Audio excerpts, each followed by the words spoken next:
이게 평소 때는 그 창세기부터 시작해서 조직신학 관점에서 신론, 인간론, 죄론, 말세론, 부활론, 그다음에 예정론, 구원론, 기독론 이렇게 해서 쭉 나가고 있습니다.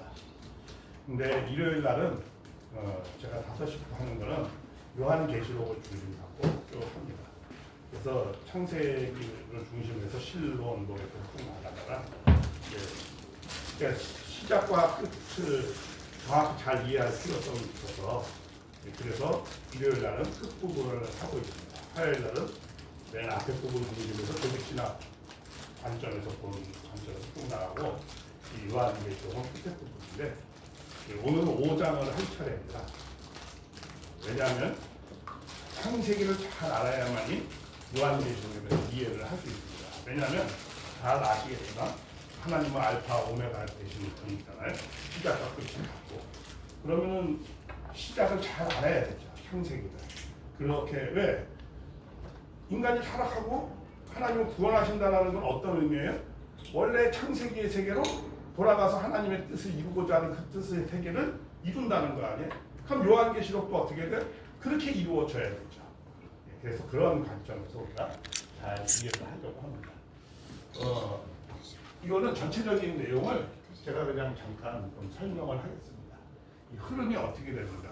요한계시록은 어려운 책은 아닙니다. 그렇게. 근데 왜 어렵게 느껴지는가? 그 이유가 있습니다.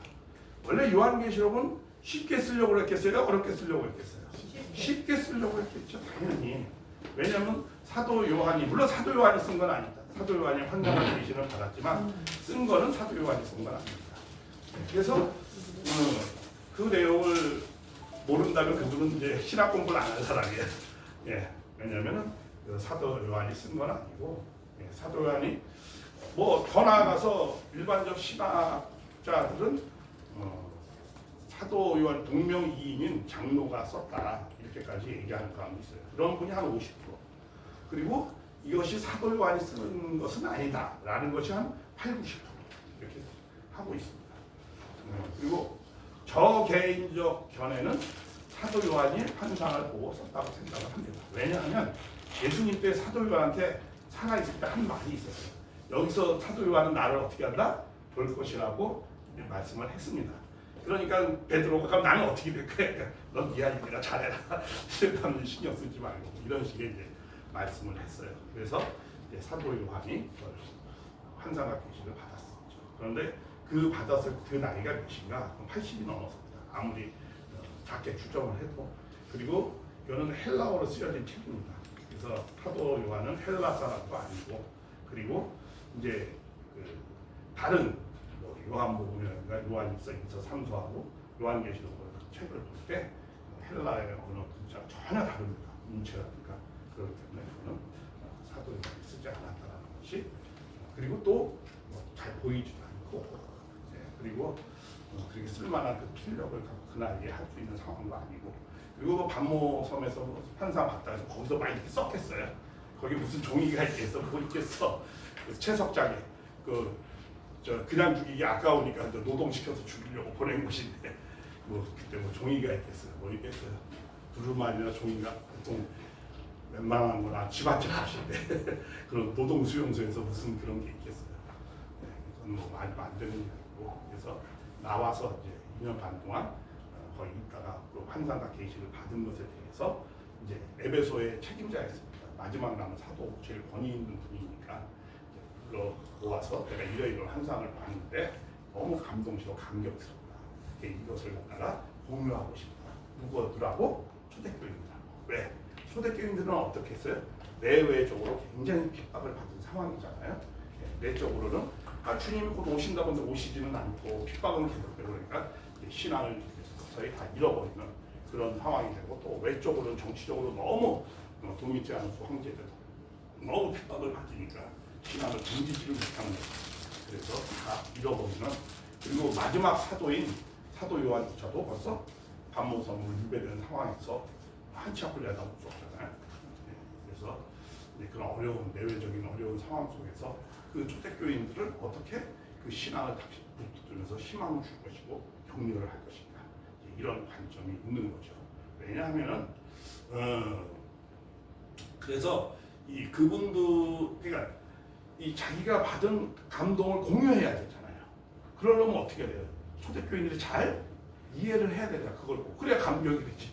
어렵고 이해 못하게 써와요. 그거 어떻게 감동과 감격과 소망을 갖겠어요? 그러니 어떻게 하면 그 초대교인이 잘 이해해서 그 신앙의 그 어려운 것을 극복해서 이렇게 신앙을 잘 유지할 수 있게끔 하려고 했었던 그 목회자적인 관점에서 이걸 쓴 겁니다. 요한계시록은 성격이 어떤 거예요? 묵시문학 장르는 묵시문학이에요. 그렇죠? 예, 계시의 묵시문학 장르.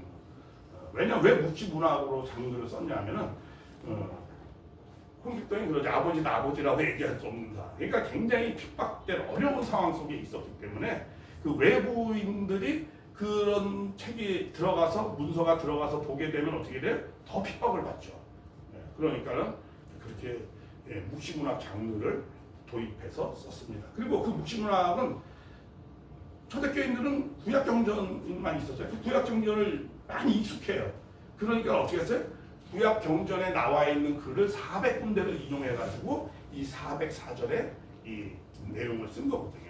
그러니까 이 요한계시록을 잘 이해하려면 구약을 잘 이해를 해야 돼요. 거기에 어떤 내용을 도입해서 썼는지, 그게 어떤 상황 속에서 그 구조를 썼는지를 잘 이해를 해야 됩니다. 그런데 그래서 그렇게 비추어서 생각해보면 그 구절구절은 다 이해할 수 있어요. 뭔 내용이라는. 그런데 이 전체적인 구약의 이 요한계시록의 전체 흐름을 이해하기가 굉장히 어려운 내용이 있습니다.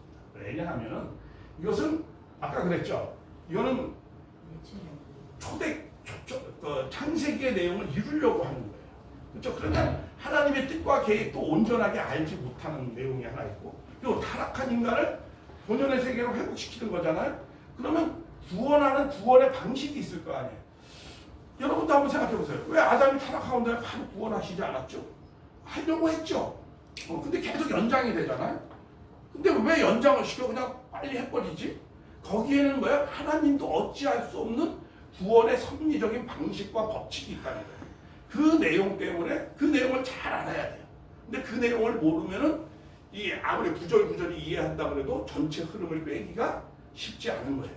그래서 칼빈도 이 내용을 계속 주석을 달다가 한 3장, 4장 정도 해서 포기를 했어요. 그래서 우리가 그냥 아는 부분에 대해서 구절구절 아는 부분에 대해서만 우리가 해석을 하지 무리하게 해석하지 말자. 이런 관점을 갖고 있었습니다. 그래서 그럼 이 전체 흐름을 한번 좀 말씀을 드리겠습니다. 이 흐름이 어떻게 되어 있느냐면 이 시제, 우리가 이제 먼저 시제를 좀 생각해야 돼요. 이 요한계시록 시제는 어떻게 해요? 과거, 현재, 미래라는 이 세 개의 시제가 다 들어가 있어요. 왜 그러느냐 하면은 우리는 항상 이것을 해석할 때 이 요한계시록의 본문에 나와 있는 것을 일단 첫 번째 중심으로 거기에 맞춰서 해석을 해야 됩니다. 근데 본문에 뭐라고 나와 있느냐면 1장 19절에 네가 본 거, 그렇죠? 지금까지 쭉 주님이 휘황찬란하게 나타나서 구원 섭리를 하겠다라는 그런 모습을 보는 거. 그리고 또 뭐야? 지금 있는 일. 지금 있는 일이라는 게 뭐야? 현재 7교회 그 상황. 물론 그때 7교회만 있었던 건 아니에요. 한 13개 정도의 교회가 있는데 또 요한계시록을 이해할 때는 수의 의미를 잘 이해해야 돼요. 수의 의미를 이해를 못하면 엉뚱하게 또 해석이 되는 거예요. 7은 다 웬만하면 아시는 분 알죠? 전부, 온전한 수, 완전수, 뭐 그런 의미로 씁니다. 그래서 여기 성서에 보면 요한계시록에 7이 많이 나와요. 그런 내용을 좀 이해를 하면서 그리고 또 이제 뭐 그런 내용 그리고 또 뭐 네 마리 뭐 그런 거죠. 사에 대한 수의 의미도 또 12도 또 많이 나오죠. 12, 또 24, 뭐 이런 수의 의미가 다 있습니다. 그런 내용들을 잘 또 이해해야 돼요. 3, 수, 뭐 이런 거 그런 것도 이해. 그래야 또 뭐 14만 4천. 근데 원래는 14만 4천이 아니에요. 144입니다. 원래 헬라어 원문은 144로 되어 있어요. 그런 왜 144가 어떤 의미가 있는가? 그런 의미도 그런 내용도 이해를 해야 되고 또 666이라는 수도 나오잖아요. 그럼 666은 어떻게 해서 무슨 의미로 또 그러니까 짐승의 표를 사탄편에 있는 사람은 666이라고 표현했고 하늘편에 있는 사람은 144라고 표현했어요. 이게 이제 모인 무리가 이제 14만 4천. 왜 그러면 하늘의 수를 144로 표현했을까? 왜 사탄편에 있는 사람을 666으로 표현했을까? 이런 의미도 잘 이해를 해야 되죠. 그러니까 수의 의미도 잘 이해를 해야 되고 시제도 잘 이해를 해야 돼요. 시제는 뭐라고 해서 일단부터 네가 본 거, 지금 있는 일, 그리고 뭐야? 장차 될 일. 이렇게. 그러니까 시제가 뭐야? 지금 있는 일, 일장, 과거, 그렇죠? 지금 있는 일, 뭐야? 7개를 쫙 사도한테 보여주잖아요. 그다음에 장차 될 일은 뭐야? 4장부터 시작이 그렇게 되잖아. 일 후에 뭐야? 마땅히 될 일을 보여주리라 하면서 그렇게 시작을 해요. 이제 미래. 여기서부터 이제 재림 시대죠. 여기부터 이제 재림 시대, 미래의 내용이니까 재림 시대. 여기까지는 이제 신약 시대라고 할 수 있죠. 기독교. 그럼 이제 이 7교회가 교회라는 뜻이 뭐예요? 교회라는 건 뭐예요? 어둠 가운데서 빛 가운데로 옮긴 사람들 복수입니다. 교회가 처음에 세워진 건 언제 세워졌죠? 호렙산에서 이제 하나님이 이제 그 모세를 통해서 이제 부릅니다. 거기에서 그 세운 목적을 다 설명을 해요. 그러면서 그 애굽에서 나왔기 때문에 어둠 가운데서 빛 가운데로 온 사람, 사망 가운데서 생명 가운데로 옮겨온 것을 그런 무리들을 교회라고 하는 거예요. 그러니까 교회는 반드시 복수입니다. 단수가 아니에요. 성전은 뭐죠? 성전은 단수예요. 네, 성전은 내가 성전이 될 수도 있고 개인이 성전이 될 수도 있어요. 그렇죠? 그래서 예수님도 당신이 실체 성전이라고 했고, 네. 그 성전이라는 것이 왜 필요했죠? 성전이라는 건 하나님과 인간과 하나님이 임재하는 곳으로. 그래서 구약은 굉장히 성전을 중요시했어요. 하나님이 임재하는 곳이니까. 그래서 하늘과 땅을 연결해주는 하나의 장소가 필요했던 거예요. 왜? 실체의 인간이 없었으니까. 근데 실체로 인간으로 왔어요. 하늘과 땅을 연결해주는 것. 그게 누구예요? 메시아, 왕이죠. 왕이라고 하죠. 왕이라는 게 뭐예요? 이렇게 쓰죠. 한자. 하늘, 땅. 이게 메시아예요. 하늘과 땅을 연결해주는. 그래서 메시아, 왕. 제사장 중에 제사장, 왕 중에 왕. 그렇게 얘기하는 거예요. 뭐 권력의 왕 그런 의미가 아닙니다. 그 왕은 기름 부음을 받죠. 기름이 왜 기름 부음을 할까? 기름이라는 건 영원성을 상징하고 그 영원성의 상징에 불을 붙이면 어떻게 돼? 빛을 내는 거예요. 그러니까 진리로서 이 세상을 치게 해달라는 뜻으로. 그래서 왕의 대강식을 할 땐 율법을 다 제사장이 주잖아요. 그러면서 기름을 부으면서 그렇게 하는 겁니다. 그런 식의 이제 그래서 이제 왕이라는 건 이제 그런 의미예요. 그러니까 성전, 실체 성전이 예수님이 왕이에요. 그러니까 유대인들은 성전에 가서 열심히 솔로몬이 성전을 만들잖아. 그런데 문제는 뭐야? 그 성전에만 모셨을 뿐이지 자기가 성전이 되지 못했어. 그렇죠? 그러니까는 문제가 된 거죠. 지금도 그렇죠. 내가 성전이 되어야 되는 것이지 뭐 교회가 성전이라고 생각하는 거, 어떤 건물이 성전이라고 생각하잖아. 그러면 이제 그게 우상이 되는 거죠. 그래서 그런 부분에 대해서 우리가 잘 항상 생각을 해야 됩니다.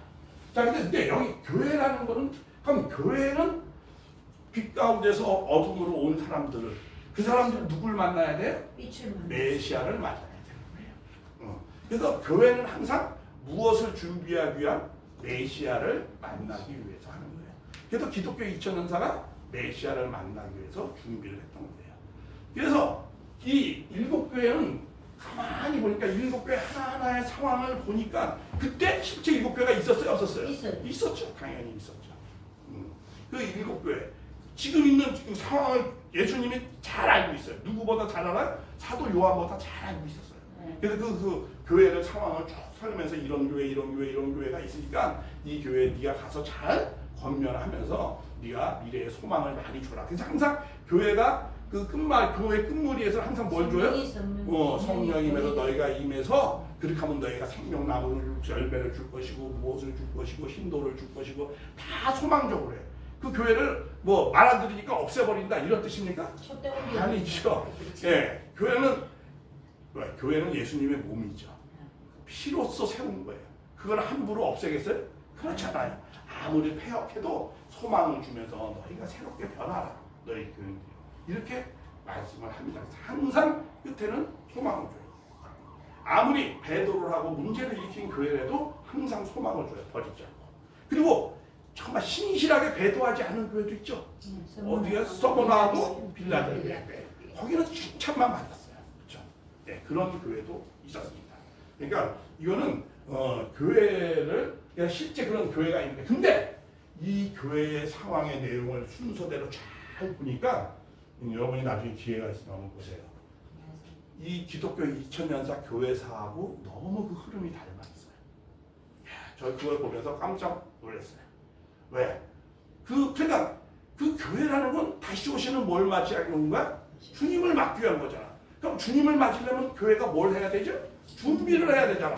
그러니까 이 교회, 그때 7배가 실제로 있는데 이 7배를 들어서 다시 오시는 주님을 맞이할 기독교 2000년사의 각 시대별의 말씀을 예언하고 있다라는 거예요. 맨 처음에 에베소 첫사람은 이런 교회, 뭐 빌라델비아, 그 빌라델비아 제일 많이 핍박받은 거. 그러니까 초대교회 다음에 빌서 로마 애굽 박해 시대잖아. 그때 제일 핍박을 많이 받았죠. 그러니까 그 교회 하나하나가 그 시대를 다 설명하고 있어요.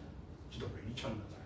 그래서 그런 걸 보면서 이게 다 준비가 기독교가 되니까 메시아는 어떨 때 와요? 준비가 됐을 때. 메시아를 맞아들일 수 있는 기대가 조성될 때 와야지. 메시아 준비가 되어지도 않는데 그냥 훅 보내면 안 돼요. 안 되죠. 이스라엘을 왜 그렇게 2000년 동안 준비했어요? 메시아 잘 맞으라고 준비한 거죠. 그러니까 교회는 항상 뭐야? 메시아를 맞기 위한 준비를 시키는 것이 교회예요. 그래서 교회를 신부여 나는 신랑이요 그렇게 표현한 거예요. 그럼 재림 시대 주님이 오시려면 그 교회는 뭘 해야 돼요? 주님을 맞을 수 있는 환경권을 조성을 해야 되죠.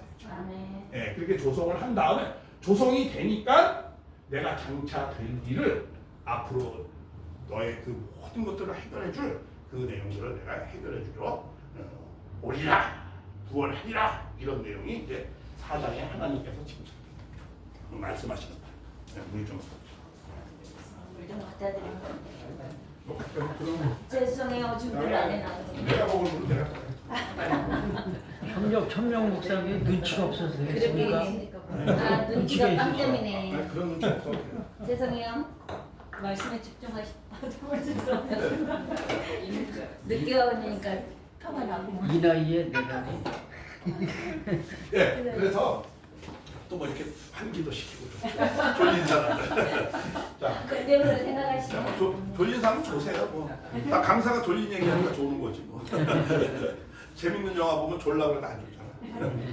자, 그래서 이 4장부터는 이제 4장이 드디어 이제 준비가 되니까 하나님이 구원 섭리를 하겠다. 그래가지고 또 그냥 무지개 가운데 홍보성, 목보성 뭐 여러 가지 그러면서 정말 유리 바다에 바다 위에 그 바다는 근데 유리 바다에 그렇죠? 그 위에 좌등하면서 뭐 이런 그건 뭐 상징하는 바가 다 있죠. 네, 그런 내용들에 다 말씀드렸던 거. 오늘은 이제 5장 한 차례인데, 근데 그렇게 하신다고 하는데 구원 섭리를 하나님이 직접 해야 안 해요?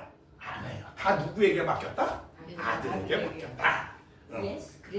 그 얘기 많이 하잖아요. 그렇죠? 그렇게 다 그거는 아들에게 맡겨요. 왜 아들에게 맡기죠? 당신이 직접 안 하고.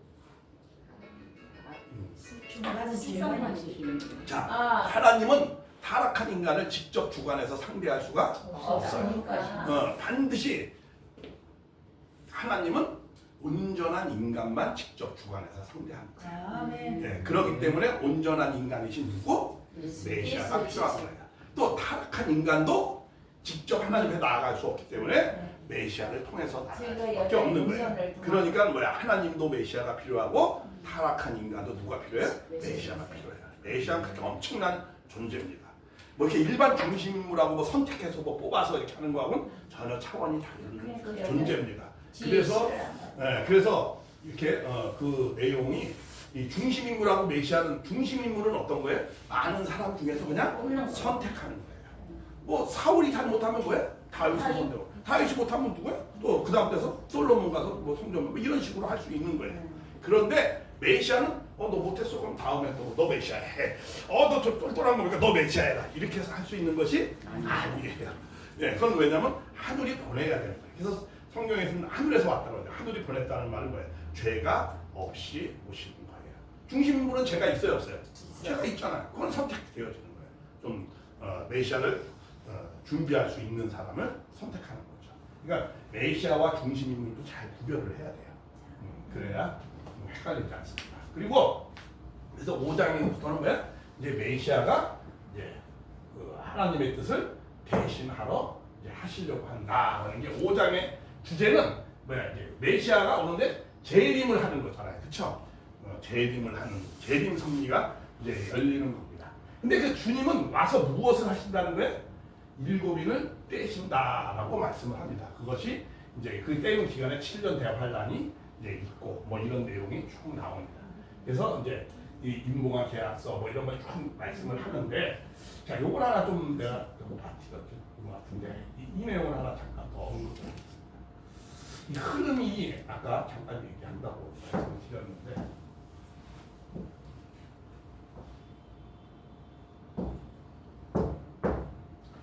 자, 이 주님이 오셔가지고 무엇을 먼저 해야 돼요? 사탄을 멸해야 돼요. 주님이 오셔서 사탄을 멸하고 사탄 멸하고 끝나면 이제 뭘 해야 돼요? 하나님의 나라, 백성을 회복하는 거예요. 그렇죠. 그래서 요한계시록 흐름의 주제는 그렇게 되어 있어요. 주님이 반드시 오셔서 사탄을 멸하고 하나님의 나라를 구원하신다. 근데 사탄을 멸하는 그 과정의 내용이 구원 섭리한다는 거 아니에요, 그렇죠? 그 내용이 4장부터 18까지 그 사이입니다. 근데 그 사탄을 멸하는데 사탄을 어떻게 멸하느냐? 일곱인을 떼시면서 정리하신다라는 거예요. 이 일곱인에 떼시면서 정리한다라는 그런 내용인데 그것은 어디에 나와 있느냐면 다시 이제 돌아갑시다. 이 흐름이 이렇게 되어 있다는 거예요. 나중에 이 흐름은 각 장면을 구체적으로 제가 한 장 한 장 전체 흐름을 다 설명해서 다 했는데 오늘은 이제 그거는 할 수 없고 그럼 오신 분이 좀 아이씨 올 때마다 똑같은 거예요. 그럼 기분 나빠지니까 이제 보면서 좀 하겠습니다. 자, 여기 이제 주님이 오셔서 뭘 한다고 해요? 내가 봄에 보좌에 앉. 성경에서 제일 많이 나오는 계시록에 제일 많이 나오는 그게 보좌예요. 예, 왜 보좌를 이렇게 강조하냐면은 이 보좌는 두 가지의 보좌가 있습니다. 하나는 로마가 현실은 지금 누가 보좌를 하고 있어요? 예, 로마 황제가 앉아서. 왜냐하면 저 보좌에 상징하는 바가 있어요. 저거는 7일을 상징하는 거예요. 법령을 내리고 황제가 법령을 내리고 7일 할 때 항상 어디 있어요? 보좌에 앉아서 해요. 근데 그 보좌는 가짜다. 진정한 보좌는 누가 앉은 거다? 하나님이 메시아의 그 보좌에 이렇게 그러면서 오른손에 왜 왼손에 안 하고 왜 오른손이라고 그러죠? 그렇죠. 권세와 가장 가까이 있는 이런 오른팔이야. 그런 뭐라 그래? 제일 가까이 있다 이런 의미도 있잖아요. 예, 그러면서 두루마리가 어떻게 됐다는 거야? 안팎으로 섰고 7인으로 봉했다. 왜 8인으로 봉할 거나 한 6인으로 봉했다 이렇게 하지 왜 7인으로 봉했다 그러죠? 자, 이거 보자. 창조를 7단계를 통해서 창조했죠. 근데 인간이 타락했어. 그러니까 이 모든 창조가 다 누구께 된 거야? 사탄께 된 거야. 그러니까 원래 계약을 누구하고 맺어야 되는 거야? 하나님하고 계약을 맺었는데 누구하고 맺었어? 사탄하고 계약을 맺었어. 예, 그래서 이 두루마리 안에 있는 것은 엄청난 눈물과 재앙의 내용이 있어요. 자, 이 내용이 그런 것인가? 이 두루마리의 의미를 잘 알아야 돼요. 자, 그러면은 이 두루마리 7인으로 봉했다라는 게 뭐야? 많은 사람들은 뭘 보이지 않게 비밀스럽게 뭐 했다 이렇게 되는데 그거는 그런데 또는 너무 그 성경을 모르는 해석입니다. 이 봉했다는 내용은 다니엘서 12장 1절부터 4절에 나옵니다. 거기 뭐라 그래?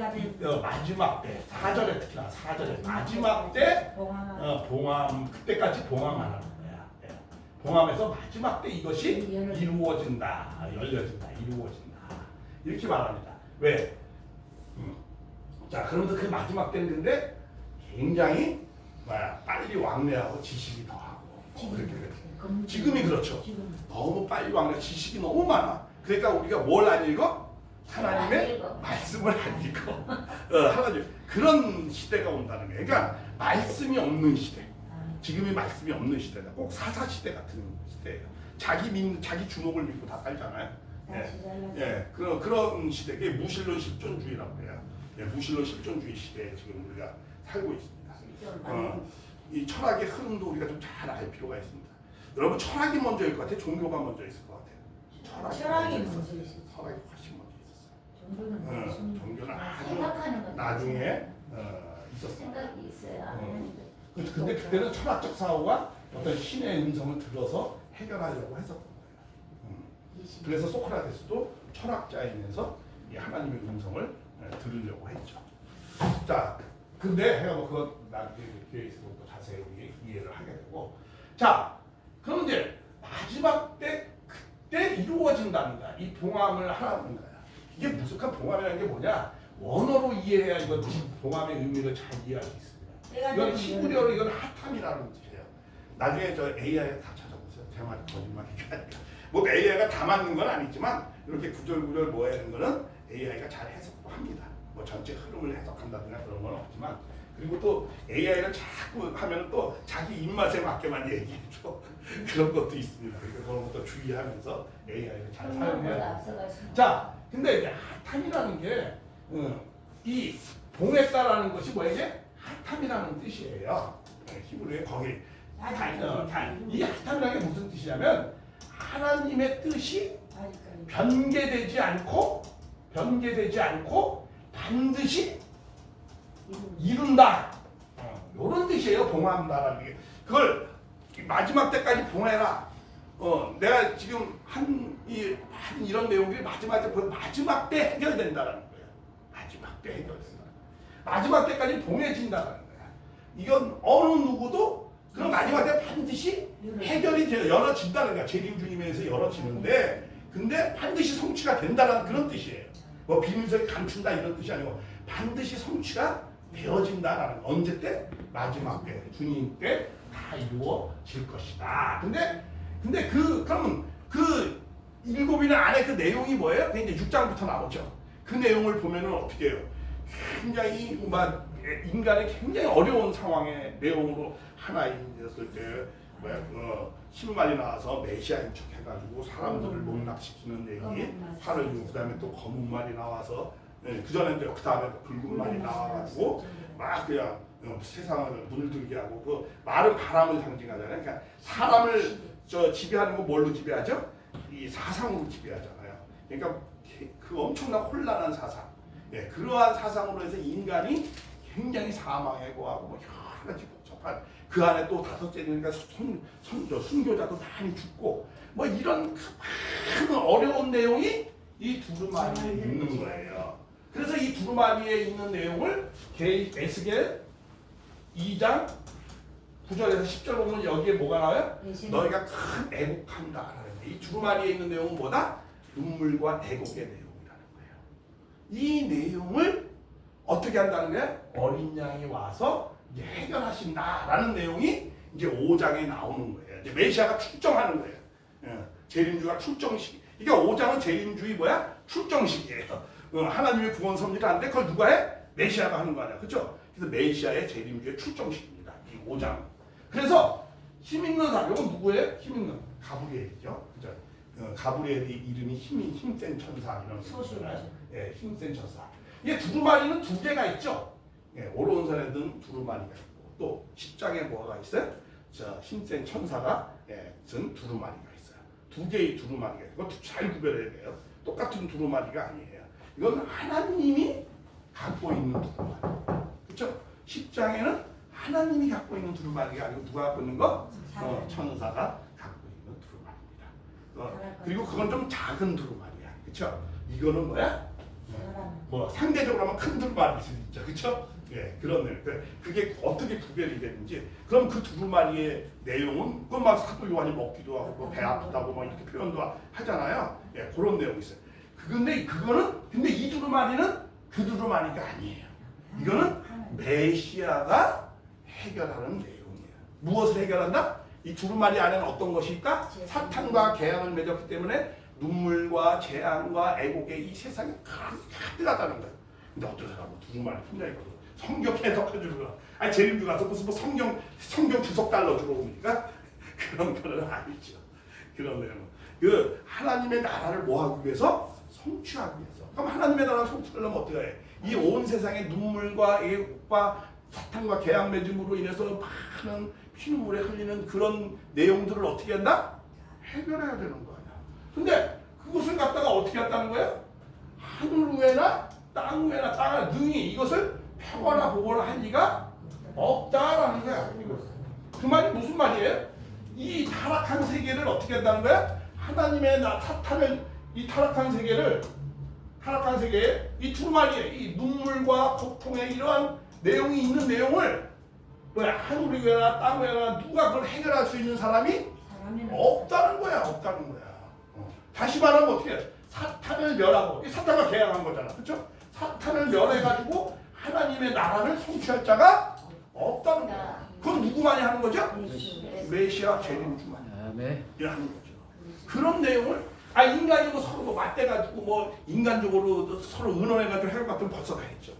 그렇게 해보려고 하는 게 메시아 앞에서 먼저 해보겠다는 게 누구죠? 그게 스탈린, 막스, 레닌, 공산주의예요. 그게 바벨탑이에요. 그런 사람들이 자기네가 한번 이걸 해보겠다 하잖아요. 그렇죠? 인본주의의 열매인 공산주의다. 하나님을 완전히 버려버리고. 그러니까 이단 중에 최고의 이단은 누구예요? 공산주의예요. 뭐가 서로가 믿는 사람이 이단이 아니 무슨 어떤 이단이 무슨 기독교를 무슨 죽인 적 있습니까? 그런 적 없어요. 기독교인은 다 누가 죽였어요? 공산당이 다 죽였죠. 그리고 중국도요. 내가 중국에서 오래 있어봤는데 그 중국에 그 성당들 많이 있었거든요. 싹 없애버리고 다 인체 박물관으로 만들어놨어요. 인간은 이렇게 진화돼서 있던 거지 하나님이 창조한 게 아니다. 이렇게 다 바꿔버렸어요. 소련도 싹 없애버렸어요. 북한도 싹 없애버렸어요. 그러니까 최대의 사탄의 앞잡이는 누구예요? 공산당이에요. 이것을 몰랐어요. 여태까지. 서로 종교인들이 기독교인들이 서로 네가 운명을 만들어, 네가 나쁜 놈이다. 서로 그렇게 밥통 같은 사람들이에요.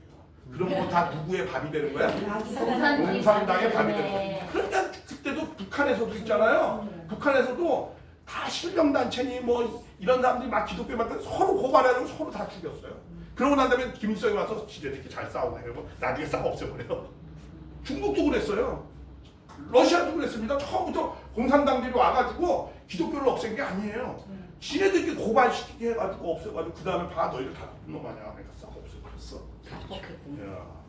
북한도 그러고 있잖아요. 그러니까 그러니까 가장 하나님을 대적하는 자는 공산주의를 중심으로 한 공산국가. 그렇죠. 완전히 아예 신 자체를 몰라 필요도 없겠고 만들. 지가 신이. 그게 사탄 중에 사탄이지. 하나님을 부정하게 만드는 거야. 아예. 그러니까 동상 세웠잖아요. 그러니까 그러한 관점을 잘 이해를 해야 됩니다. 그래야 나중에 이 재림 섭리를 이해할 수 있어요. 자, 그래서 하늘에 땅에나 이 두루마리 표거나 보리가 없었어요. 그래서 이 두루마리를 표거나 보거나 없어서 내가 크게 얻다고 했다. 울었다. 그렇죠? 울었다는 거예요. 그러니까 왜 울어요? 이 하나님의 나라는 뭘로 치리하는 거예요? 일단 말씀. 그렇죠? 하나님의 말씀을 누가 가져와요? 주님이 가져온다는 거예요. 새로운 말씀을 주님이 가져오는데 이 세상을 해결해야 돼요. 그 울음을 고통을 해결하면 뭐예요? 어떻게 돼? 하나님의 말씀을 통해서 이 땅을 새로운 세계로 만들어야 돼요. 근데 그런 자가 없어서 다 우는 거예요. 그래서 울지 마라. 이제 그 다음에 뭐야? 이게 우주적인 통곡입니다. 그냥 그런 간단한 울음이 아니고 사도 요한이 자기 사정 나 채석장에서 너무 힘든데요. 왜 안 오셔요? 빨리 형님 빨리 해결해 주세요. 사촌 형이잖아. 빨리 해결해 주세요. 그런 울음이 아니고 그런데 장로 중에 하나가 뭐라고 그래? 울지 마라. 우주의 울음을 멈출 자는 누구밖에 없다? 예수 그리스도, 예수님, 오시는 주님밖에 메시아. 없다. 이렇게 해결할 수 있는. 그러면서 유다 지파의 사장 다윗의 뿌리가 이겼으니 네. 이 두루마리와 그 일곱이를 떼시리라. 두루마리를 일곱이는 뭐야? 이 사탄과 계약해서 완전한 사탄과 계약된 이 모든 내용을 어떻게 한다는 거야? 해결하실 것이다. 뭐 성경 풀이하는 거 그런 거 아닙니다. 주님이 와서 무슨 배셔가서 뭐 성경 풀이해 주는 겁니까? 그런 건 나중에요. 그런 걸 하는 것이 아니에요. 단순히. 그래서 그 일곱을 뗀다는 건 뭐야? 사탄의 이 모든 세계를 모든 사상, 얼마나 잡다한 사상, 잡다한 모든 음란의 세계, 이 모든 순교자의 피, 이런 모든 것들, 그죠? 거기에 그 두루마리에 뭐가 있다고요? 눈물과 애곡하는 그 어려움의 내용이 있다는 것을 해결해 주신다. 그러니까 너희가 이제는 그만 울어도 된다. 그러니까는 요한계시록은 복음 중에 복음입니다. 복음이에요. 그래서 제5복음서라고 합니다. 영광의 별. 그러니까 이 4장 5장은요. 4장 5장은 아주 희망의 메시지가 들어가 있는 거예요. 네. 그리고 또 19장부터 22장까지가 하나님 나라와 백성을 찾는다는 말씀이기 때문에 네. 굉장히 희망의 메시지가 들어가 있어요. 그런데 이제 6장부터는 이제 심판하는 거 아니야, 그죠? 하나 이민을 뛰면서 그 애곡과 고통과 어려움의 모든 거를 이 6장부터 18장까지는 뭐야 이거는 심판의 장이라고 해요. 심판의 장. 누구를 심판해? 사탄을 심판하고 사탄 세계를 심판하고 하나님의 나라를 이제 회복하는 그런 과정 얘기가 6장부터 뭐를 띄면서 일곱인을 떼면서 나팔을 불면서 처음에 근데 그 일곱인을 뗀다라는 거는 언제? 한 일해 동안. 그렇죠. 이게 다니엘서 9장 27절에 마지막에 한 일해가 남았다는 거예요. 그렇죠. 그 한 일해를 떼야만이 모든 것이 해결한다는 거예요. 한 일해가 며칠이죠? 70, 40. 한 일해는 7일.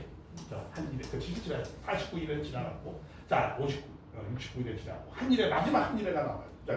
제일임의 한 일해가 나와요. 그 한 일해가 다니엘서 9장 27절에 표현되어 있죠. 그거는 한 일해는 7일입니다.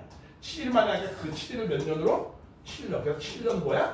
대환란을 통해서 이 모든 혼란의 세계를 일곱인을 떼면서 정리한다. 근데 이 7년 대환란에 뭐가 나와요? 전 3년반, 후 3년반이 나오는 거죠. 예, 전 3년반에는 뭐야? 하늘편이 많이 핍박을 받아요. 제사와 예물을 드리지 못하는 현상이 나와요. 그래서 그 3년반, 근데 후 3년반은 어떻게 나머지 3년은 그 회복을 해요. 그 전 3년반에 그 핍박을 했던 그 사탄편에 있는 존재를 완전히 어떻게 돼요? 멸해버려요. 그래서 영원한 하나님의 의가 드러난다. 해가지고 다니엘서 9장 27절에 그렇게 나와 있어요.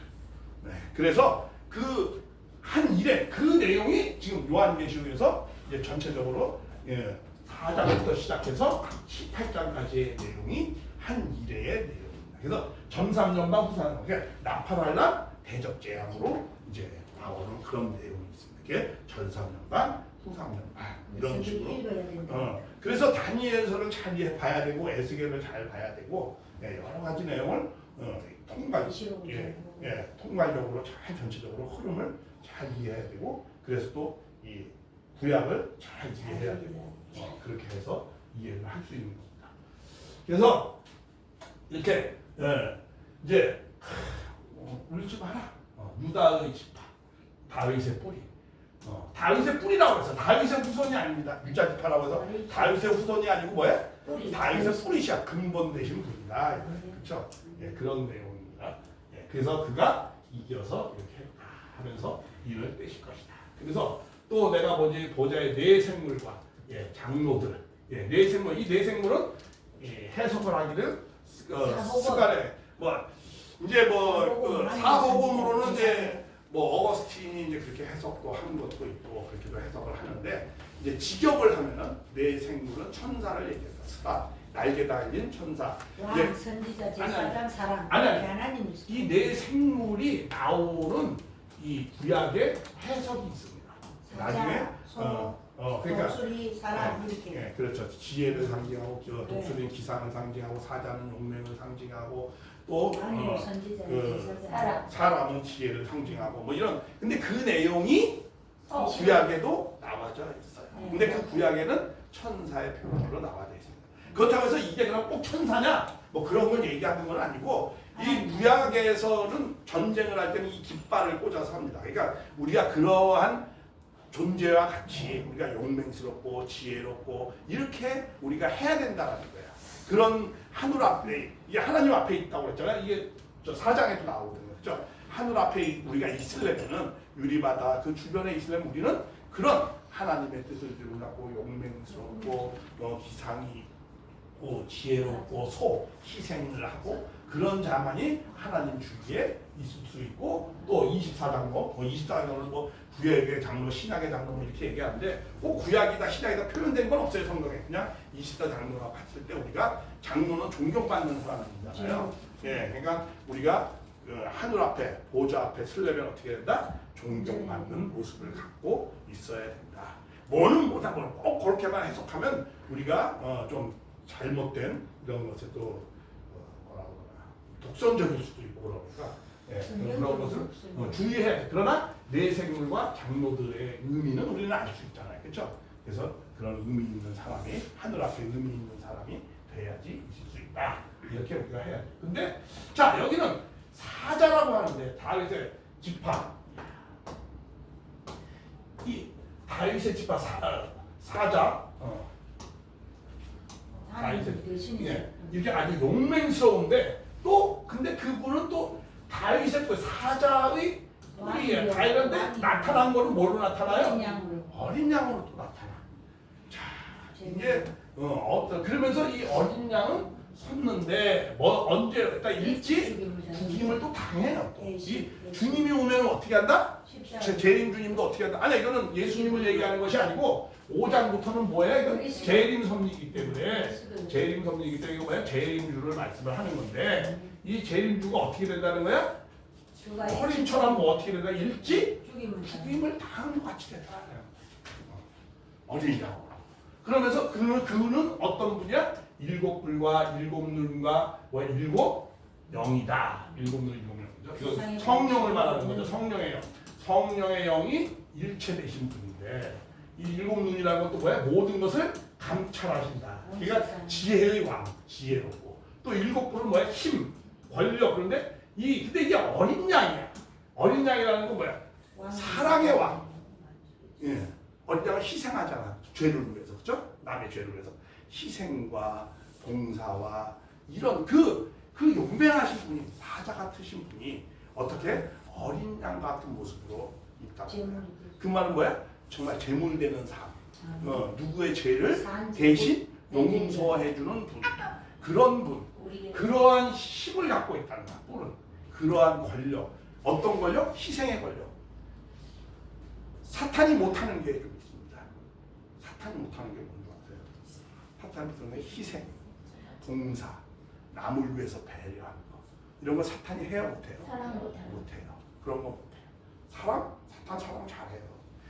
교회 잘못된 사랑을 잘하지. 그러니까 사랑이 너무 많잖아. 미국에는 유럽에 사랑이 너무 많아. 그러니까 우리가 사랑 이렇게 막연하게 얘기하지 말고 항상 우리가 얘기할 때 정확하게 얘기하는 습관을 가져야 됩니다.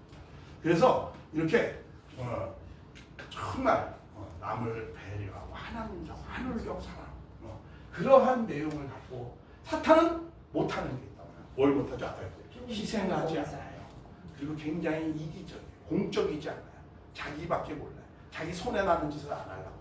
그렇죠? 그건 절대로 사탄은 손해 보려고 하지 않아요. 그런 것은 그러니까 내가 배려하는 삶, 희생하는 삶이냐 그러한 내가 그런 쪽에 가까우면 나는 어디에 가까운 사람이야? 하늘편에 좀 가까운 사람이야. 근데 자기밖에 모르고 자기 생각이 먼저고 항상 자기 중심으로 살아가고 그렇죠? 그런 사람 내가 어느 편에 가까운 거야? 사탄 편에 가까운 거죠. 그래서 어린 양은 희생하잖아, 그렇죠? 그렇게 근데 그래서 어린 양과 같이 어떻게 한다? 죽음을 당한 거야. 그러니까 주님이 재림 주님이 오셔도 또 불신을 당한다라는 거야. 잘못하면. 기독교가 그렇게 준비를 해도 주님이 오시면 또 불신을 당할 수 있다는 거야. 예수님도 어떻게 했어요? 예수님은 구약의 예수님은 초림은 초림 예언 때도 어떻게 했어요? 영광의 주와 고난의 주. 그렇죠? 고난주의 대표적 성격 구절은 53장. 영광의 주의 대표적인 9장. 또 몇 장이다. 뭐몇 장이야 몇 개. 좀 여기가 좀 더 많아. 영광의 주. 그리고 또 어디 있어요? 누가복음에 그렇죠? 누가 예수님 탄생의 1장인데 저기 여기도 뭐야 이스라엘 왕이 되고 뭐 다 영광스럽게 왔어. 다 영광의 주로 왔어. 근데 고난의 주로 갔어. 왜 그러죠? 십자가. 그러니까 십자가에 고난의 주로 갔어. 왜 그렇게 갔을까? 자, 유대 민족은 왜 유대 민족한테 보내죠? 메시아를 제일 기다렸던 민족이 어느 민족이죠? 유대 민족이죠. 그리고 제일 잘 준비된 민족이죠. 10세 민족으로 오려면 로마에 보내는 게 좋죠. 근데 하나님이 보시는 거는 10세 민족이 아니고 로마 황제 부인으로 태어나면 좋잖아요, 예수님. 그러면 로마의 황제 부인 아들로 태어나면 그 다음에 황제가 되고 황제가 되면 어떻게 해요? 황제의 말이 곧 법인데 믿으라 할 필요 있어 없어? 없잖아. 전도할 필요 없잖아. 제자들고 데리고 그냥 한 번에 다 믿고 다 믿지. 근데 왜 로마 황제 부인의 아들로 안 태어나고 왜 힘없는 저 총것 마리아의 여인으로 어머니로 태어났을까? 그런 생각 안 해봐요? 나 그런 생각 많이 한다. 굉장히 질문이 엄청나게 좀 많은 사람이에요. 공부할 때 그러다 보니까 막 교파도 옮기고 막 그냥 왜냐면 난 진리를 추구하는 사람이지 어떤 뭐 교회를 추구하는 사람이 아니에요. 무슨 교단을 추구하고 그거는 교도라고 그래. 교회를 추구하는 사람. 자기 교회가 최고고 자기 교회 우리 교회만 오세요. 뭐 그거는 교도라고 그래. 나는 뭐야? 진리를 추구하는 사람 뭐야? 사도라고 그래. 여러분 교도입니까 사도입니까? 자, 그러니까 난 진리를 추구하는 거지. 말씀을 추구하는 거지 무슨 뭐. 그러다 보니까 뭐가 많아? 질문이 많은 거야. 왜 하나님이 인간을 왜 창조 안 하면 안 돼? 꼭 창조해야만 돼? 그러니까 하는 거를 왜 꼭 남자와 여자를 창조해? 남자만 창조하면 안 돼?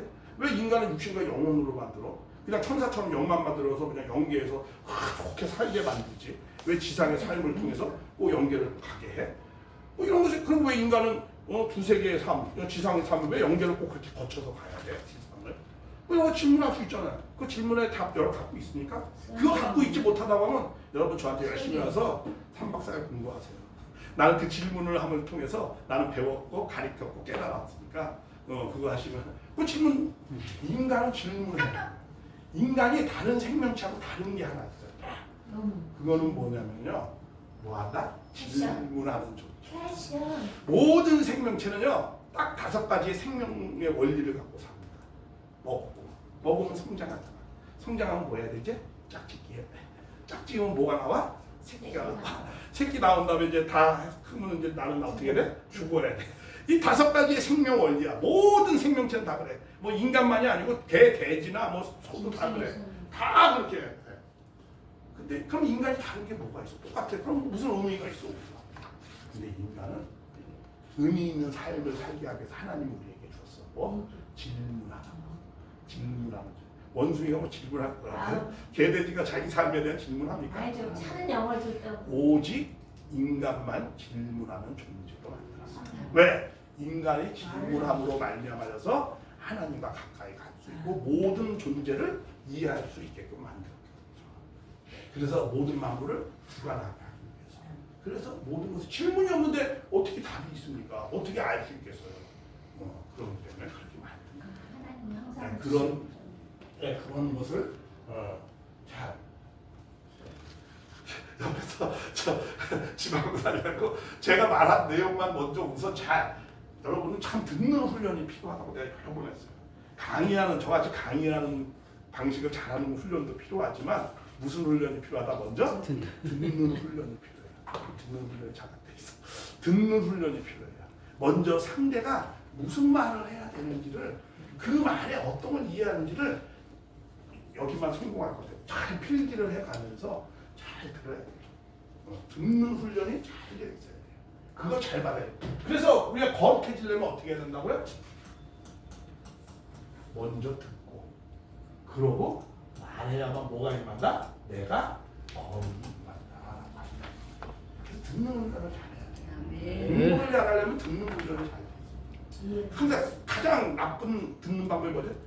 내 것에 맞는 것이 뭐 누가 강하다 나한테 맞는 고정관념 나의 선입견에 맞으면은 저거는 맞는 것이고 아니면 저거는 이런 식으로 제일 듣기 훈련이 잘 안 된 사람들이 그러니까 먼저는 잘 상대방이 무슨 얘기를 하는지를 먼저 그러려면 내 선입견과 편견을 좀 잠깐 내려놓고 저 사람의 말에 먼저 무슨 말을 하려고 하는지를 먼저 잘 흘러가야 돼.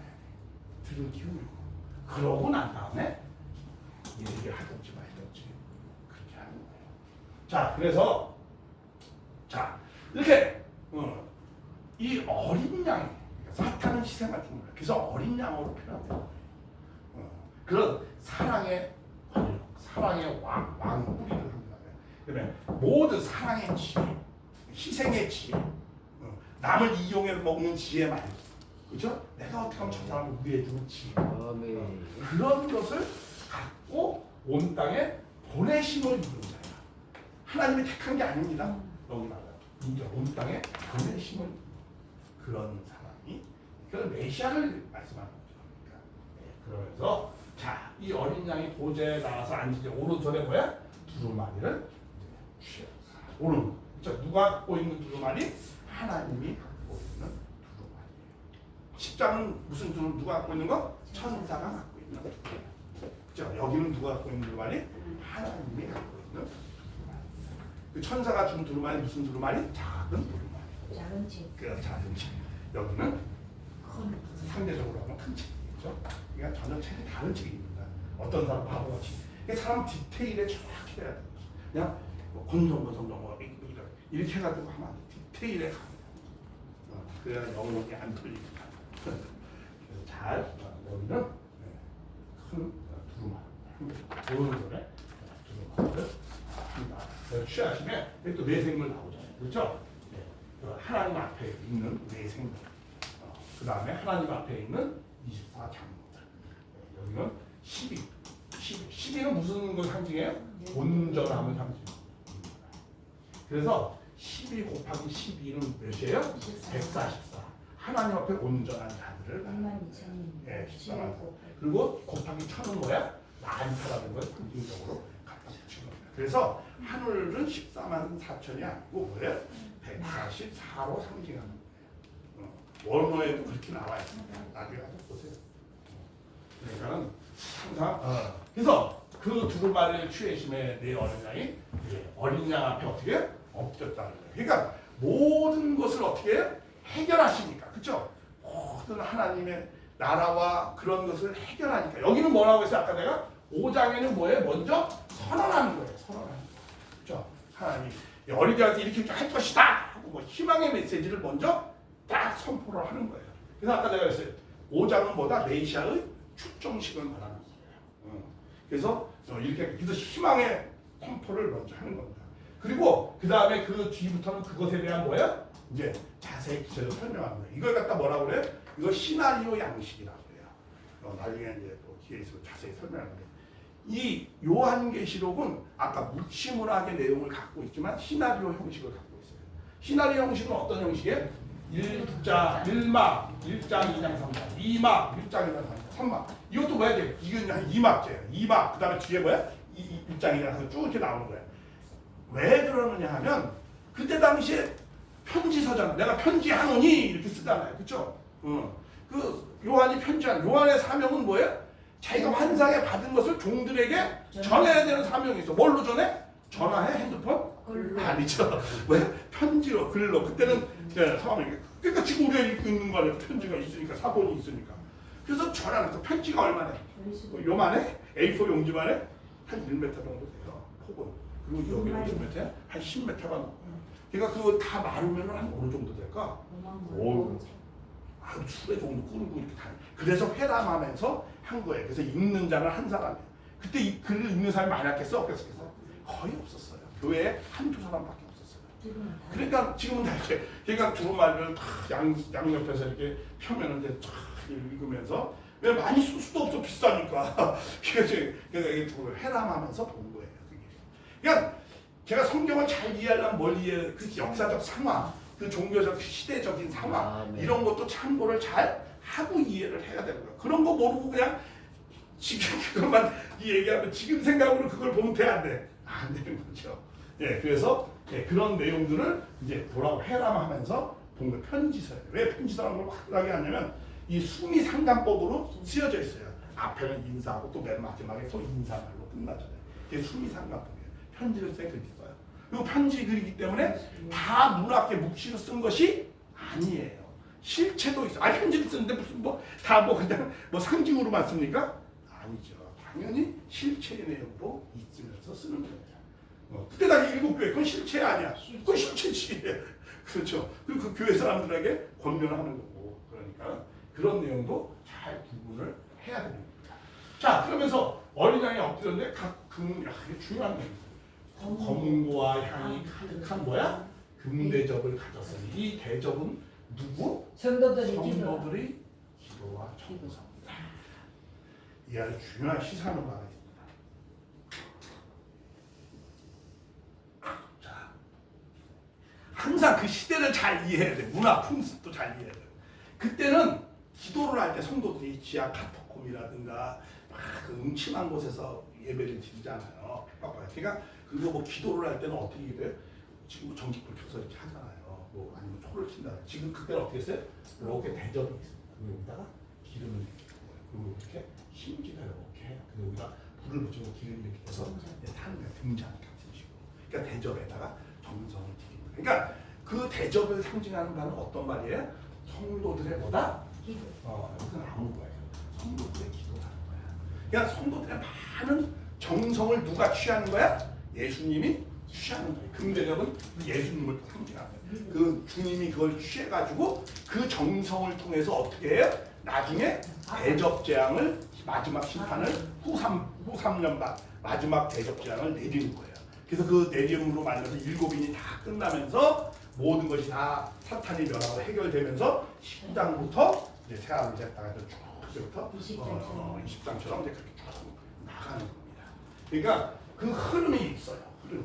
그러니까 여기는 지금 이제 그 여기는 1막이야. 전체를 탁 통한 시나리오 대본 형식이란 말이에요. 그리고 왜냐하면 대본 형식 시나리오 형식으로 써야만이 그때 사람들은 잘 이해했어요. 그래서 순차적으로 2일 후에 하면서 또 순차적으로 왜냐면 두루마리니까 이런 책은 언제 만들어지는 거예요? 이런 뭐 1장 1절 2절 뭐 2장 1절 2절 3절 그런 장과 절은 언제 만드는 거예요? 지금으로부터 500년 전에 스페인의 인쇄업자 스테파노스인가 그 사람에 의해서 만들어진 거예요. 장과절이 있었어요? 없었어요? 처음에? 없었죠. 무슨 편지를 쓸 때부터 장과절을 씁니까? 그냥 흐름을 쫙 쓰는 거예요. 그러니까 그걸 나누기 위해서 순차적으로 나누기 위해서 뭐야? 2일 후에 뭐 이렇게 쓰고 그 다음에 시나리오 형식으로 하나의 일막의 큰 내용을 쓰고 그 다음에 그것에 부연 설명하고 우리 영화 가면 영국 가면 일막하고 탁 이렇게 되고 그 다음에 이제 1장 2장 3장 나오고 또 2막 그게 왜냐면 로마에는 2,000군데가 한 2,000군데에 무슨 극장이 있었어요? 원년 극장이 있었어요. 그러니까 그 사람들은 그 대본이 다 시나리오 대본. 그러니까는 이런 형식으로 쓰면 그때 다 되게 익숙한 거야. 그렇죠? 그리고 또 구약의 성경 구절로 쓰고 그런 대본 형식이니까 굉장히 이해하기가 쉽죠. 그렇죠? 이러면서 뭘 가져요? 소망을 가진 거야. 1차 수신자는 우리야? 초대교인이야? 초대교인이죠. 당연히. 이게 왜 우리를 두고 섞겠습니까? 당연히 아니죠. 예, 그러니까 그 초대교인한테 편지했어요. 또 실제로. 그렇게 해서 그런 내용이 그래서 이렇게 시나리오 대본 형식이고 또 구약에 익숙한 용어로서 이렇게 다 쓴 거예요. 예, 그래서 그때 당시에 또 이런 대접 같은 거는 뭐야? 그때 당시에 문화 풍습이 들어가 있는 거예요. 그러니까 이 성경을 이해할 땐 뭐 원어도 이해해야 되고 그때 문화 풍습도 이해해야 되고 또 편집이 어떤 형식으로 되어 있는가도 이해 다 종합적으로 이해하면서 우리가 또 가장 중요한 거는 그래도 이것을 잘 이해하기가 어려워요. 왜 그래요? 하나님의 구원 섭리하는 방식을 알아야 돼. 근데 그거를 모르기 때문에 요한계시록을 부정부정 이해하고 자 그래서 이거 성경의 기도라 그러면서 뭐라고 그래요? 여기서 이제 새 노래를 여기 새 노래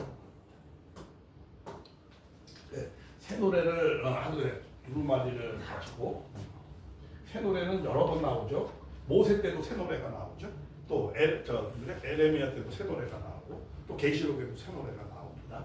예, 새 노래를 부르며 자, 이 새 노래의 모세의 새 노래가 이제 거기서 시작돼. 그거는 무슨 내용이 있죠? 구속. 우리 구원해 주는 내용. 그 새 노래가 나오죠. 그 다음에는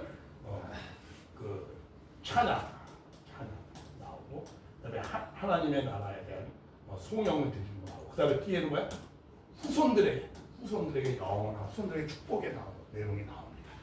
새 노래는 그런 내용이다. 그러니까 주님이 와서 우리를 어떻게 한다? 노래, 새 노래를 새 곡을 만드는 겁니까? 그렇다고 해서 무슨 그건 뭐야? 새로운 말씀이 물론 되죠. 새로운 말씀도 들어가는데 그 말씀에는 뭐가 있다는 거야? 우리를 해방시키고 우리의 후손에게 영원한 내용의 그런 말씀이 있다. 그래서 그런 것을 노래하며 가면서 두루마리를 가지고 인봉을 떼기에 뭐야? 합당하다. 그러니까 새 말씀으로 우리를 구속해주고 그 사탄을 멸하고 구원해주는 그런 말씀이 있다라는 거예요. 근데 그분은 먼저는 뭘 한다? 불신을 당한다라는 거예요. 예수님도 불신을 당하듯이. 네.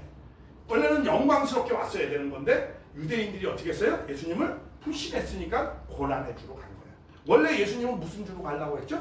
영광의 주로 갔어야 되는 거죠. 그러니까 고난의 주로 가는 게 예정이 아닙니다. 예수님 죽기 위해서 온 게 아닙니다. 그래서 그거 잘 이해해야 돼요. 예수님이 십자가에 달려야만 우리를 구원해 줍니까? 그렇지 않아요. 예수님 십자가 안 달려도 네 믿음이 너를 구원했다. 병차가 중풍에 들고 내가 이 땅에서 죄 사함을 권세를 너에게 뭐야? 보여주리라. 땅에서도 죄를 사해줬어요. 그런 것만을 얘기하는 건 아닙니다. 나중에 이제 기회 있으면 자세하게. 그러니까 예언은 항상 두 가지로 예언이 되어 있어요. 예언 얘기가 나와서 말씀하는데 예언은 두 가지 예언 종류가 있습니다. 이런 예언이 있죠. 간단히 이해가 쉬워. 이런 예언이고 또 어떤 예언이 있어요? 맡길 예자 예언이 있어요. 근데 이 예언은 성경에 한 8% 정도 됩니다. 전체. 이 예언이 몇 프로야? 96%야. 그럼 이 예언이 무슨 뜻입니까? 이 예언은 무슨 뜻이고 이 예언은 무슨 뜻이야? 이거는 미리 예자. 앞으로 어떻게 될 것이다. 이런 것의 예언이에요. 그건 8%예요. 전체로 볼 때. 그리고 메시아에 관계된 건 2%예요. 성경 구절을 구절로 이렇게 딱 이 양을 해보면은 그 정도예요. 예를 들어 이사야 메시아에 대한 예언이 있죠. 그것이 다입니까? 그게 아니죠. 그때 당시에 이스라엘 형식적인 예배와 문제를 어떻게 해요? 이사야가 막 비판하잖아요. 그렇죠? 너희들 그렇게 하면 안 된다. 나는 너의 소의 그런 기름에 나는 냄새 질렸다. 이 외식하는 자야. 막 이렇게 나오죠. 그래서 너희들은 어떻게 될 것이다. 그렇게 되면 에레미야도 나오잖아요. 그럼 너희들 이방에 뭐가 된다? 객이 될 것이다. 그러나 70년 후에 다시 돌아올 것이다. 그래서 70년 후에 돌아오잖아요. 그러니까 다 구약의 예언은 구약 때 다 얘기하는 거예요. 그때 당시를 얘기하는 겁니다. 우리가 자꾸 이 예언으로 자꾸 생각하는데 다 이 예언이에요. 이 예언은 뭐야? 이거는 뭐야? 맡길 예자예요. 하나님의 말씀을 어떻게 해요? 받은 자, 선지자들이 하는 말씀이에요. 그 내용이 전부 98%예요. 왜 그래요? 항상 지금을 문제를 얘기하는 거예요. 하나님은 과거의 하나님도 아니고 미래의 하나님도 아니고 어떤 하나님? 현재의 오늘의 지금의 하나님이에요. 지금이 제일 중요한 거예요. 항상. 네. 왜 그러느냐 하면은 자, 우리 한번 생각해 보세요. 지나온 것은 바꿀 수 있어요? 없죠. 근데 우리는 미래를 바꿀 수 있죠. 언제를 바꾸면 미래를 바꾸면? 지금. 지금을 바꾸면. 그런 건 대답해도 돼. 지금을 바꾸면 미래를 바꿀 수가 있어요. 그렇죠? 지금을 바꾸. 그러니까 지금이 중요한 거예요. 오늘의 하나님. 그래서 모든 말씀은 다 지금의 은혜가 이 예언이에요. 그러니까 계시록도 어떻게 돼요? 이 예언이 훨씬 더 많아요. 이 예언도 있습니다. 이 예언도 없는 게 아니라 있어요. 근데 이 예언도 많아요. 그러니까 그런 내용을 잘 이렇게 항상 그러니까 우리 한 가지만 알면 아무것도 모르는 거하고 똑같아요. 입체적으로 여러 가지를 다 종합적으로 이해하면서 봐야 되는 거예요. 자, 그래서 이렇게 인봉을 떼기에 아까 일찍 죽음을 당하사 만약 불신 받으면 이렇게 죽음을 당한다. 새 노래를 갖고 와서 새로운 말씀과 이런 걸 가져와서 이 타락한 세계를 치리하려고 했을 때 왜 많은 불신을 받아서 많은 고난을 받는다는 거예요. 그러나 각 족속과 방언 백성의 나라 가운데 사람들을 어떻게 해요? 그래도 핍박하는 그들을 어떻게 한다는 거야? 피로 사서 하나님께 우리를 드린다. 할렐루야. 불신한 나를 죽이는 자를 내가 피를 해서 그 사람을 드리는 거야. 누구처럼? 예수님도 그렇게 했죠. 예수님 기독교인이 그렇게 했잖아. 자기를 죽이는 자를 어떻게 했어요? 축복했어. 나를 죽이는데 내 피를 흘리면서 저들을 용서해 주세요. 야, 유대인들이 이스라엘 민족이 죽어가면서 스데반도 죽어가면서 저들을 용서해 주세요. 그게 뭐야? 피로 사서 그들을 하나님 앞에 이끌고 갔어요. 이게 하나님의 고통입니다. 사실. 로마가 그렇게 했잖아요. 로마 초대교인이 전부 죽었어요. 누구한테 죽었어요? 로마한테 죽었어요. 근데 기독교 국가는 누가 제일 먼저 됐어요? 로마가 됐어요. 야, 이게 굉장히 아이러니합니다. 이게 하나님의 섭리입니다. 그러니까 우리를 핍박한 자를 우리는 용서해야 되는 제가 많은 것은 그런 내용이 있습니다. 이게 그렇게 했어요. 다시는 오시는 주님도 그렇게 하는 거예요. 자기를 핍박한 자를 용서하고 그 용서한 자들을 하늘 앞에 데리고 가는 거예요. 그래서 저희도 우리 하나님 앞에 나라와 그러면서 우리를 어떻게 했어요? 제사장 하나님의 나라를 만들고 그리고 그 나라를 우리를 제사장으로 만들고. 그럼 제사장이 무슨 뜻이야? 자, 제사장은 뭐 선민 우월주의에 빠져가고 나를 특별한 사람으로 하나님이 이뻐해 준다는 거야? 그런 게 아닙니다. 그런 제사장이라는 거는 대속하는 거예요.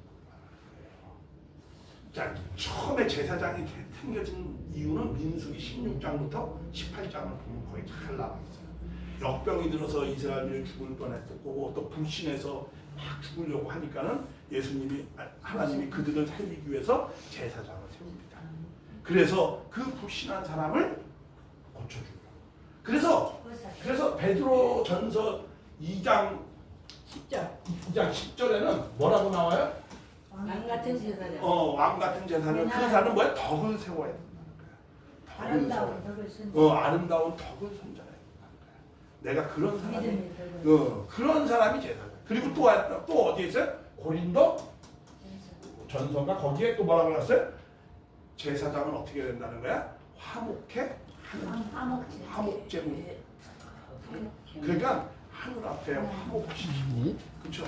그렇게 화평케 하고 그런 제물의 삶을 사는 것이 제사장이지. 너를 특별히 해서 너는 아주 이쁜 놈이니까 너는 내가 큰 뭐 상을 주고 이제 그 회교도 그래요. 회교도 10절 아니고 목사님 9절에 9절. 그래요. 예. 그게 거기에 그런 거 나와요. 이 회교 젊은 애들이 이 도시락 여기 폭탄 던지고 이렇게 테러하잖아요. 같이 죽잖아요. 그 왜 그래요? 뭐 하면은 하나님의 큰 상금이 있다는 거예요. 그래서 너는 하나님의 우편에 앉아가지고 너는 이쁜 여자하고도 결혼할 수 있고 거기가 네가 왕자같이 산다는 거야. 그러니까 넌 여기서 그 테러를 하라는 거야. 그렇게 강요시켜. 그게 그러나 성경은 그렇게 말씀하고 있죠. 제사장은 화목해 하는 자고 제사장은 대충대로 죄를 아래고 누구의 불신하는 자를 또 덕을 쌓고 희생을 하고 그런 것을 그러면서 그런 것이 왕이다. 그런 왕이야. 희생의 왕, 그렇죠? 화목해 하는 왕, 평화의 왕 그런 것을 제사장이라고 하는 것이지. 유대인이 그런 선민의 우월주의에 빠져가지고 다 망한 거예요. 그렇죠? 그런 내용을 신앙하는 사람이 조심해야 돼. 기독교인들은 선민 우월주의. 나이 아니면 저놈들 다 사탄이야. 저놈들은 다 안 보여. 이런 식으로 하면 안 된다. 그건 참 조심해야 됩니다. 그리스도의 왕은 그런 사람이 아니다라고 말씀을 하는 겁니다. 그래서 이제 마지막으로 그렇게 해서 내가 또 보좌의 장로를 들었어. 천사의 음성이 수가 만막 그렇게 하면 많은 사람이 온다라는 거예요. 그리고 그 큰 음성으로 그때 죽음을 나가신 어린자의 능력까지 7가지죠. 여기는 7개야. 7개의 찬양으로 여기는 또 몇 개야? 4개입니다. 밑에 또 예전에 찬양가 7 여기는 4 이런 찬송의 영광을 돌리면서 신은 온전한 그렇죠? 그러니까 온전한 그런 걸 받는다는 거예요. 우리도 근데 이게 어린 양으로만 끝나면 안 되는 거죠. 누구도 우리도 제사장 왕 노릇을 해야 됩니다. 그렇죠? 그렇게 해서 우리가 제사장이 어떻게 화목해 하고 내가 누구를 위해서 배려하고 희생하고 아름다운 덕을 쌓으면 많은 사람들도 주변에 있는 장로들이나 많은 사람도 우리를 칭송을 하겠죠. 그렇죠? 그리고 또 4가지 땅의 모든 사람들께서 자기의 모든 걸 엎드려 놓고 그렇게 하겠죠. 그러한 내용들입니다. 그렇게 해서 모든 걸 사랑의 승리를 해서 많은 사람들로부터 칭송을 받고 화평을 한다. 이런 내용의 말씀입니다. 스스로 높아지는 게 아니고. 네, 그래서 이제 5장에는 그런 내용의 흐름으로 적혀 있어요. 그럼 이제 다음 시간에 6장은 어떻게 이제 그런 내용들이 이제 6장에서는 그럼 이제 일곱이는 때는 그 일곱인의 내용들 전체적인 또 두 가지 전체적인 내용을 해주고 그다음 또 그거에 대해서 하나하나 또 이제 설명해주고 띄는 내용이 또 나오고 뭐 이런 여러 가지 내용의 흐름이 있습니다. 그래서 그런 내용들을 다음 시간에 또 하고 오늘 5장만 좀 했습니다. 기도하고 마치겠습니다. 사랑이 많으신 하나님 아버지, 우리 예수 그리스도의 공로로 말미암아 저희